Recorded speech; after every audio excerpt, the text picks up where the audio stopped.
Welcome back C plus plus के series में। हम लोगों ने पिछली वीडियो में देखा था कि किस तरीके से फंक्शंस के टाइप्स को हम यूज करते हैं, कौन कौन से टाइप्स के फंक्शंस यूज होते हैं, ये सारा चीज़ हम लोगों ने देखा। कितने पार्ट्स हैं फंक्शंस के, यूजर डिफाइंड फंक्शन के। आज इस वीडियो में हम लोग दो चीज़ें लेकर के चलेंगे। एक कि फंक्शन को, यूजर डिफाइंड फंक्शन को यदि डिवाइड किया जाए तो कितने अलग अलग कैटेगरी में डिवाइड किया जा सकता है। हाँ? तो देखिए, यूजर डिफाइंड फंक्शन को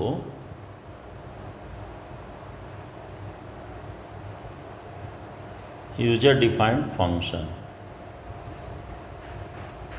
अब इसका टाइप यदि देखिए या कैटेगराइज करें तो पहला हो जाता है कि आर्गुमेंट एंड रिटर्न टाइप के अकॉर्डिंग। दूसरा यदि हम कैटेगरी लेकर के चलें तो ये लिख सकते हैं कि on the basis of types of arguments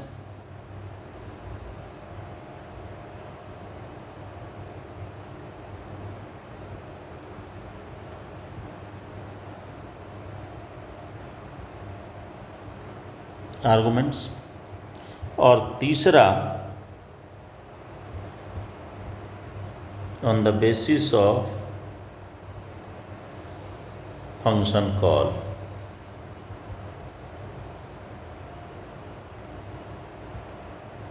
ये तीन तरीके से हम इसको कैटेगराइज कर सकते हैं। तो इसके बेसिस पर यदि हम पहला को लेकर के चलें, यानी कि आर्गुमेंट के बेस पर, आर्गुमेंट और रिटर्न टाइप के बेस पर, तो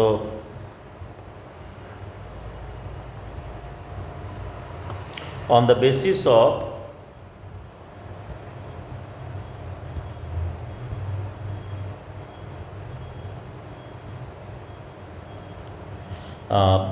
आर्गुमेंट एंड रिटर्न टाइप,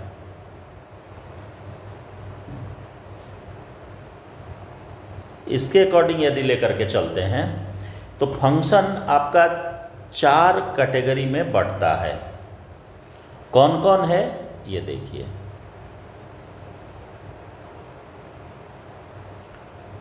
पहला, नो आर्गुमेंट नो रिटर्न। दूसरा हो जाएगा नो आर्गुमेंट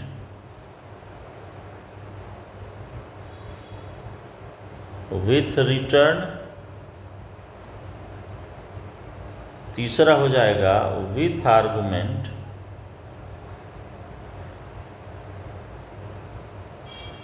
नो रिटर्न। और चौथा हो जाएगा विथ आर्गुमेंट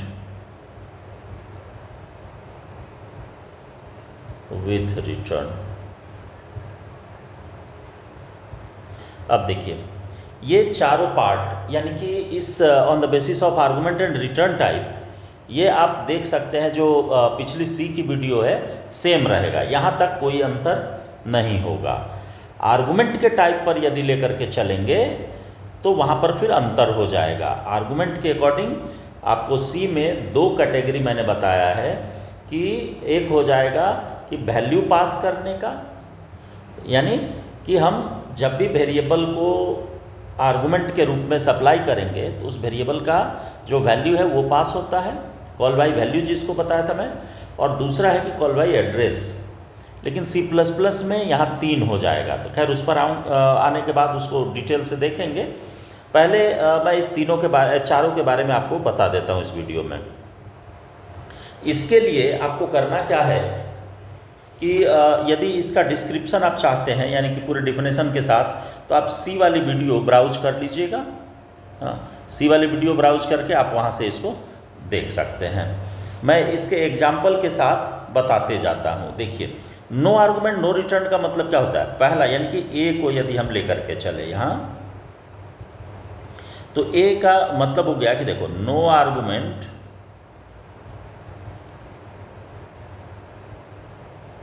नो रिटर्न। इसका मतलब है कि कोई आर्गुमेंट सप्लाई नहीं होगा और ये फंक्शन कुछ भी रिटर्न नहीं करेगा। तो फंक्शन एक बार में एक ही वैल्यू रिटर्न करता है। तो यहाँ पर वैल्यू चूंकि रिटर्न नहीं करता है तो इसलिए रिटर्न टाइप क्या हो जाएगा? वॉइड होगा और आर्गुमेंट भी ब्लैंक रहेगा। यानी कि इसका यदि सिंटैक्स हम देखें तो सिंटैक्स में हो जाएगा वॉइड फंक्शन नेम और ओपनिंग क्लोजिंग पैरेंथेसिस होगा और सेमीकोलन हो जाएगा। इसलिए क्योंकि आर्गुमेंट भी लेकर के कुछ नहीं जाता। यदि आर्गुमेंट लेकर के जाता तो उस केस में यहाँ पर पैरामीटर में हम लोग वैल्यू सप्लाई करते या डेटा टाइप स्पेसिफाई करते। अब इसका आप एग्जाम्पल देखिए, एग्जाम्पल बताते हैं एक। तो जैसे सपोज कीजिए कि कोई नंबर इनपुट करे और हम उसको ये चेक करना है कि वो नंबर इवन है या ऑड है। इवन ऑड इसलिए मैं बता रहा हूँ क्योंकि देखिए ये जो फंक्शन यूज किया जाता है नो आर्गुमेंट नो रिटर्न का जो टाइप है इसका, ये सिर्फ और सिर्फ मैसेज को डिस्प्ले करने के लिए यूज करते हैं। तो लंबे प्रोग्राम में इसका यूज हो नहीं सकता। तो देखिए हैश इंक्लूड, ये याद रखना है कि यहाँ पर आईओ स्ट्रीम यूज करना है। void मेन, और इसके नीचे आकर के एक आप वेरिएबल ले लीजिए n। तो देखिए यहाँ पर एक चीज़ और आप यदि इंक्लूड कर दीजिए तो वो ज़्यादा बेटर होगा कि इसके पहले यानी कि मेन के पहले स्पेस चूँकि कम था इसलिए मैंने इसको रब कर दिया। तो hash include IO stream dot H, और यहाँ पर आप फंक्शन डिफाइन कर डिक्लेयर कर दीजिए void इवन। ये प्रोटोटाइप कहलाता है। कल वाली वीडियो में मैंने सारी बात आपको बता दी है। void odd। अब यहाँ पर नंबर इनपुट करिए cout इंटर एनी नंबर, सी इन करें n में, और यहाँ पर आप कंडीशन इसका डाल दीजिए कि n mod 2 इक्वल टू 0। यदि ऐसा होता है तो कॉल करेंगे इवन को, और यदि ऐसा नहीं होता है यानी यदि 0 नहीं आता है यानी 1 आ जाता है तो इसका मतलब है कि ऑड है।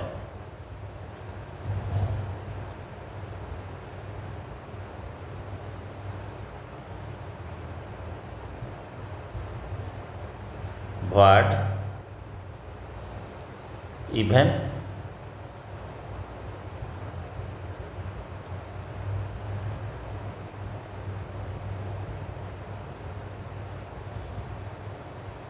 नंबर इज इवन, ये मैसेज आपको दे देना है और यहाँ से रिटर्न कर जाइए। ये हो गया इवन के लिए। और अगला आप लिखिए ऑड के लिए, यानी ऑड को डिफाइन कर दीजिए void ऑड, और यहाँ मैसेज अपने हिसाब से आप बदल लीजिए नंबर इज ऑड रिटर्न।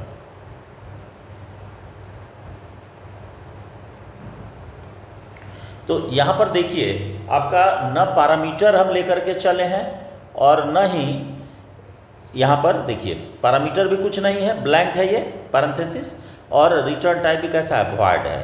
तो इसका मतलब है कि नो आर्गुमेंट नो रिटर्न। हम कुछ भी सप्लाई नहीं कर रहे हैं, सिर्फ ये कंट्रोल को वापस कर दे, इसीलिए रिटर्न स्टेटमेंट लगाते हैं। तो देखो इसको यदि आप ड्राई रन करोगे तो क्या होगा, सबसे पहले आया इनपुट मांगा, मेन में आएगा इनपुट मांगा, एन में आ गया वैल्यू, चेक किया कंडीशन, इवन मिला।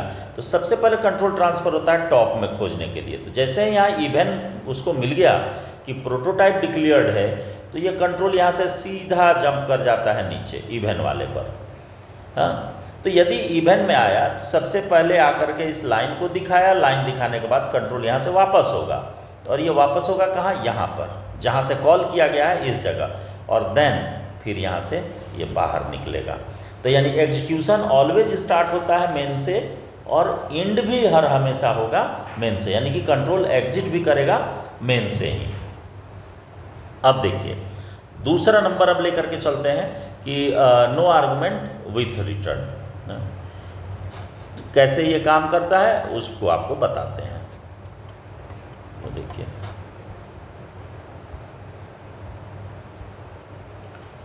नंबर 2 यानी B, no argument with return.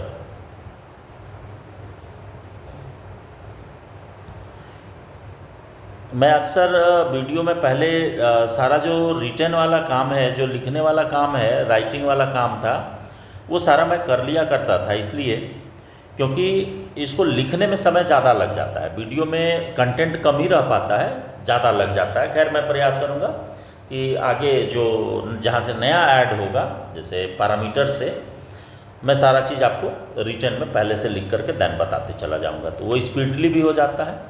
अब देखिए इसमें यदि आते हैं तो यहाँ पर क्या होगा कि आर्गुमेंट सप्लाई नहीं होगा लेकिन रिटर्न करेगा। तो इसका अब सिंटैक्स क्या हो जाएगा, तो सिंटैक्स होगा इसका, देखिए कि रिटर्न करेगा विथ रिटर्न है, तो इसका मतलब है कि यहाँ हो जाएगा रिटर्न टाइप, रिटर्न टाइप और फंक्शन नेम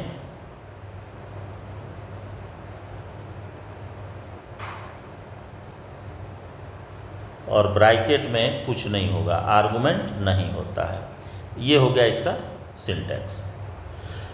अब इसके प्रोग्राम को आप देखिए तो या इसका यूज पहले समझ लीजिए कि कहाँ होगा।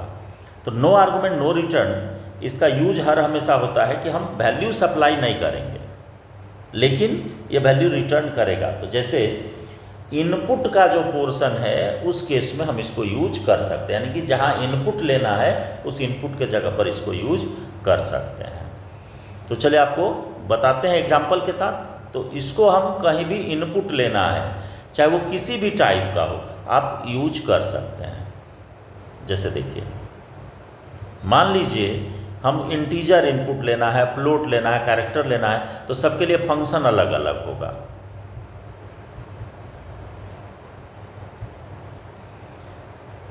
IOStream.h और यहाँ पर आप कैर रिटर्न टाइप देना पड़ेगा, इनपुट कैर, ये फंक्शन बनाए इंट, तो यहाँ पर करना होगा इनपुट इंट, और फिर मान लो फ्लोट टाइप का लेना है तो फ्लोट इनपुट फ्लोट, ये आ गया। ये 3 तरह का अलग अलग हमने फंक्शन बनाया। अब देखो आप मेन में आ जाओ, void मेन, और यहाँ पर आपको करना क्या है मेन में कि कॉल करेंगे 1 by 1। तो हमको वेरिएबल चाहिए, इंट ले लिया a, कैर ले लिया b और फ्लोट ले लिया c। 3 वेरिएबल हो गया। तो हमने a में कॉल किया किसको, इनपुट इंट को, a इंटीजर टाइप का है इंट, यह आ जाएगा। b में हम कॉल करेंगे इनपुट कैर को,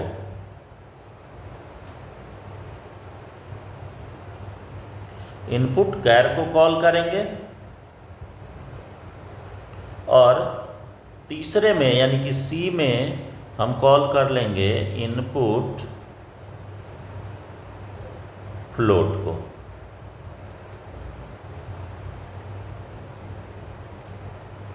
तो ये तीनों वैल्यू आपका जो यहाँ पर बनाए हुए थे आप फंक्शन ऊपर इस जगह, इस तीनों को मैंने यहाँ कॉल कर लिया। अब इसके वैल्यू को डिस्प्ले करिए, तो सी out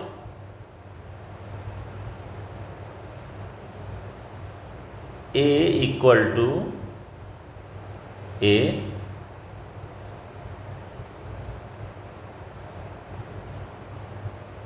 B equal to b, और फिर सी आउट करिए सी इक्वल टू सी। इसको दिखाने के बाद आप कर्ली ब्रेस इसका बंद कर दीजिए। अब तीनों फंक्शन को डिफाइन करिए। तो पहला है, मान लीजिए कैर है यहाँ, कैर और इनपुट कैर, इस फंक्शन को कॉल करें तो ये क्या करे, तो इसमें क्या करेंगे कि कैरेक्टर को इनपुट करना। तो इसका मतलब है कि कैरेक्टर वेरिएबल चाहिए कैर, और एक वेरिएबल हम मान लीजिए सी एच ले लेते हैं। तो यहाँ पर सी आउट करिए इंटर एनी कैरेक्टर, और इसको आप सी इन कर लीजिए सी एच में और रिटर्न कर जाइए सी एच को।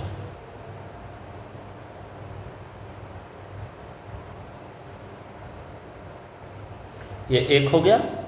इसी तरह से इंटीजर को आप रीड कीजिए, तो इंट इनपुट इंट,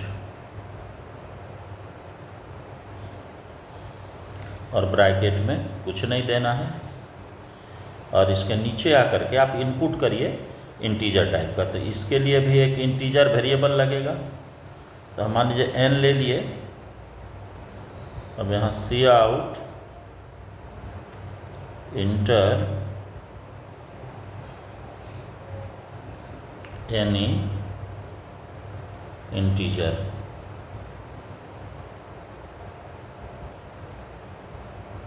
सीन करना है n में और रिटर्न n को। ये हो गया इंटीजर के लिए। अब आइए आते हैं फ्लोट के लिए। तो सेम इसी तरीके से फ्लोट इनपुट फ्लोट और ओपनिंग क्लोजिंग पैरेंथेसिस, और फिर यहाँ फ्लोट टाइप का एक वेरिएबल ले लीजिए n और इनपुट मांग लीजिए।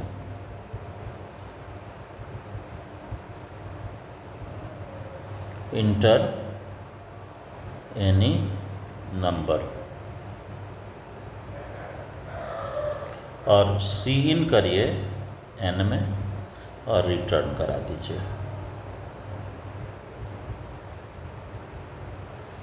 तो ये आपको कोई अंतर नहीं पड़ता। ये चूँकि यहाँ पर जो n आपका लिखा हुआ है, मैं बताता हूँ, ये n, तो ये किस टाइप का, इंटीजर टाइप का है, और ये सिर्फ और सिर्फ यहीं तक अवेलेबल होगा। तो हम सेम ही नेम से यहाँ पर ले लिए, लेकिन ये फ्लोट टाइप का है n, तो ये आपको यहाँ तक के लिए ही एलिजिबल है। जहाँ से डिक्लेयर हुआ यहाँ से इसके कर्ली ब्रेस तक वो अवेलेबल रहेगा। तो इसलिए सेम सेम नेम है, तो उससे कोई अंतर नहीं पड़ता है। अब आइए कि इसमें हम लोग आते हैं, जो तीसरा उसका टाइप था विथ आर्गुमेंट नो रिटर्न, उस पर, यानी सी नंबर था विथ आर्गुमेंट नो रिटर्न। तो इसमें क्या होगा कि देखिए आर्गुमेंट सप्लाई होगा लेकिन ये रिटर्न कुछ भी नहीं करेगा। तो इस तरह का फंक्शन हर हमेशा पैटर्न के लिए यूज करते हैं, यानी कि मल्टीपल आउटपुट्स जहाँ देना हो उसके लिए यूज करते हैं। जैसे एरे से प्रिंट कराना हो या आपको मल्टीपल टाइप्स का आउटपुट, जैसे कोई पैटर्न है उसका आउटपुट देना है, तो वहाँ पर हम लोग इस फंक्शन का यूज करते हैं। इसका सिंटैक्स होता है कि रिटर्न तो नहीं करेगा, नो रिटर्न है, तो नो रिटर्न है तो डेटा टाइप हो जाएगा रिटर्न का void, और इसके बाद हो जाएगा function name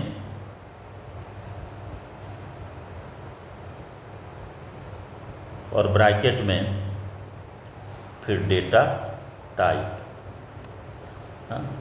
comma dot dot दे दीजिए। जितना भी पैरामीटर आपको सप्लाई करना है आप लेकर के चल सकते हैं। ये है इसका सिंटैक्स। अब देखिए, अब इससे रिलेटेड यदि प्रोग्राम लेकर के चलें तो आप इसको कैसे करेंगे ये देखिए। सपोज कीजिए कि आपको दिया जाए कोई नंबर और उस नंबर तक कहे फिबोनाची सीरीज जनरेट करने के लिए। तो फिबोनाची सीरीज क्या है, उसमें मल्टीपल आउटपुट्स हैं, तो इसका फॉर्मेट क्या है। जैसे कहे आपको जनरेट करने के 0 1 1 2 3, पिछला दोनों जोड़ करके अगला नंबर बनता है 2 3 5 5 3 8। ये इस तरीके से चले कहाँ तक, n तक। तो यहाँ पर देखिए नंबर ऑफ आउटपुट्स क्या है, ज़्यादा है, और फंक्शन जैसा कि आप जानते हैं कि एक बार में एक ही वैल्यू रिटर्न करता है। तो इसको कैसे हम आउटपुट के रूप में यूज करेंगे, तो इसके लिए हम लोग फंक्शन सेलेक्ट करेंगे विथ आर्गुमेंट नो रिटर्न, कि जाना कहाँ तक है ये हमें पता होना चाहिए। देन कैसे जाना है वो हम लोग सॉल्व करेंगे। तो देखिए सबसे पहले hash include IO stream dot h और फंक्शन को डिफाइन करिए। तो void फिबोनाची सीरीज है और इंट कर दिए। ये इंटीजर टाइप का एक पैरामीटर जाएगा n। अब आ जाएंगे void और मेन में, और यहाँ पर आपको वेरिएबल सिर्फ इंटीजर टाइप का एक चाहिए n। आप सी आउट करिए, इंटर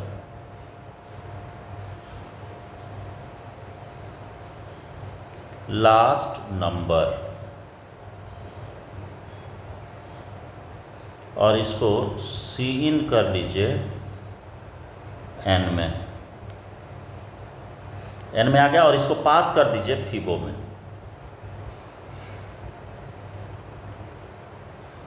और कर्ली ब्रेस को क्लोज करिए। अब आप डिफाइन कीजिए फिबो को, void फिबो, और ब्रैकेट में आ जाएगा इंट n। वेरिएबल हो जाएगा आपका कितना, तो देखिए इसमें a में रखिए 0, b इसमें रखिए 1, ये इनिशियल वैल्यू होता है फिबोनाची का, और c इक्वल टू 0। अब देखिए नीचे आकर के एक लूप लगाइए, while c is less then और इक्वल टू n। तो सी आउट करिए c को, और यहाँ एक स्पेस डाल दीजिए और एक्सचेंज कराइए, a equal to b, b equal to c और c equal to a plus b। और यहाँ से चूंकि ये रिटर्न कुछ नहीं करेगा तो रिटर्न कीवर्ड सिर्फ जोड़ देंगे। तो ये आ गया यहाँ पर कि हमारा आउटपुट इसी फंक्शन के अंदर हो जाएगा, तो हम यूज इसको कर सकते हैं। अब आइए जो फोर्थ नंबर है, विथ आर्गुमेंट विथ रिटर्न, यानी कि वैसा फंक्शन जो कि वैल्यू ले करके जाए और रिटर्न भी करे, उसको हम लोग कहते हैं विथ आर्गुमेंट विथ रिटर्न, तो यानी कि C number with argument with return. अब देखिए इस फंक्शन में क्या होगा कि आर्गुमेंट जाएगा भी और रिटर्न भी आएगा। तो इसका सिंटेक्स क्या हो जाएगा कि रिटर्न टाइप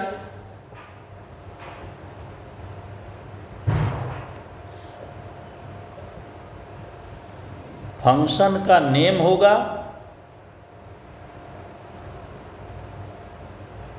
और ब्रैकेट के अंदर आर्गुमेंट होगा। तो आर्गुमेंट होगा तो यहां पर हम दे देंगे data type comma dot dot, जितना भी होगा वो सब आ जाएगा इसी में।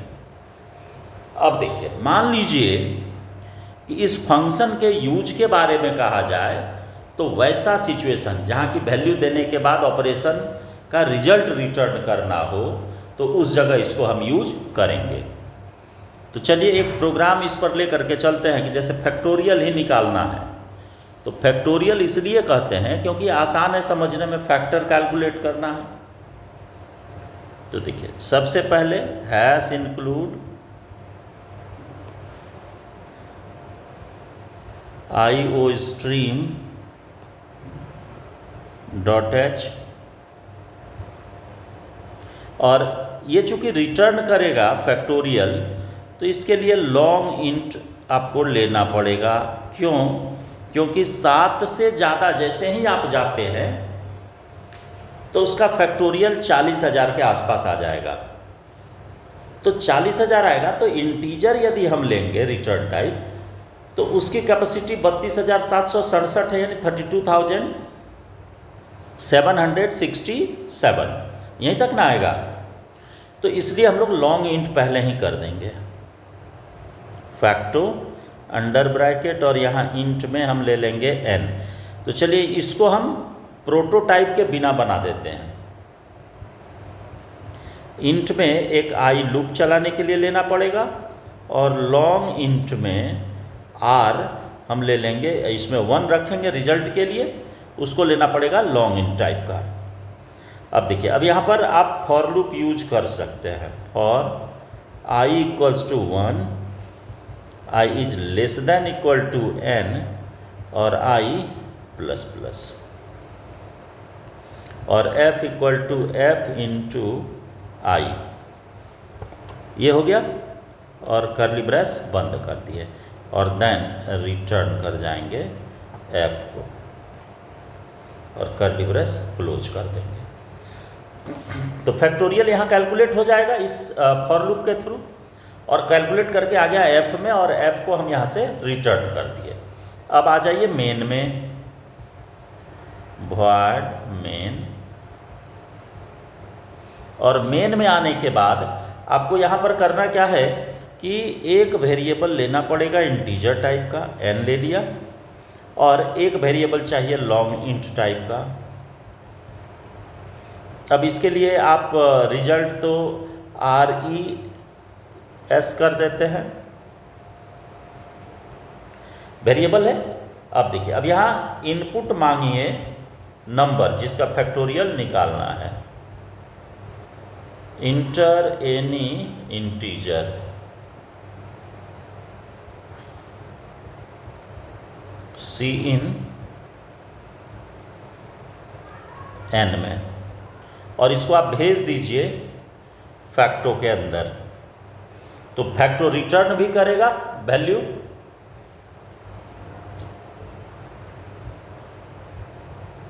res इक्वल टू फैक्टो और ब्रैकेट में पास कर देंगे n। अब n चला गया तो इसका रिजल्ट रिटर्न होगा res में, और यहाँ अब आप सी आउट करिए